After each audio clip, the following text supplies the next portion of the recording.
Dalawang training aircraft mula ho sa Japan formal nang itin-over sa pamalaan ng Pilipinas. Ito'y bahagi po ng kasunduang nilagdaan ng dalawang bansa. May balita ho dyan si Lala Babilonia. Lala? Yes, Alice.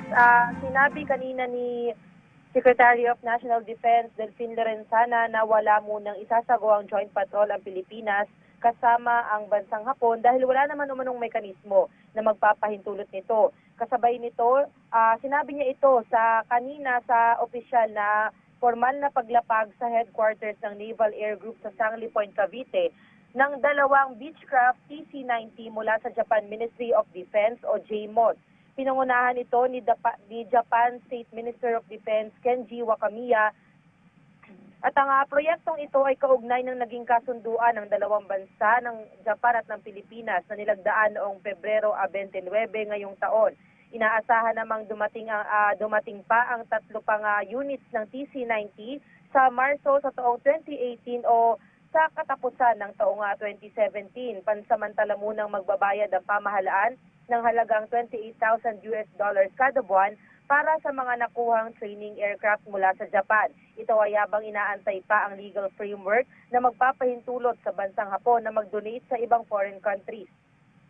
Mahalaga ang magiging papel ng mga Beechcraft TC-90 para sa pangangalaga ng maritime security ng Pilipinas sa pagsasagawa ng aerial patrols at pati na rin sa pagresponde sa mga kalamidad.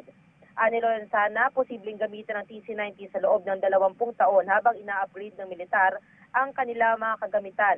Samantala, Alex, kanina naman, habang nagsasagawa ng focus military operations ang Joint Sulu Task Force, matagumpay na nailigtas ang tatlong Malaysia nationals na kidnap victim ng mga Abu Sayyaf. Nagngangalan ng mga itong sina Zulkifli bin Ali, Muhammad Ridwan bin Ismail at Fandi bin Bakran.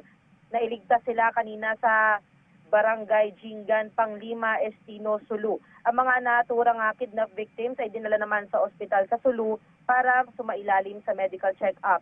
Kanina sinabi ni Chief of Staff ng Armed Forces of the Philippines, General Eduardo Año, na mayroon pang nasa 20 foreigners na bihag ang Abu Sayyaf. Para sa PTV News, Lala Babilonia.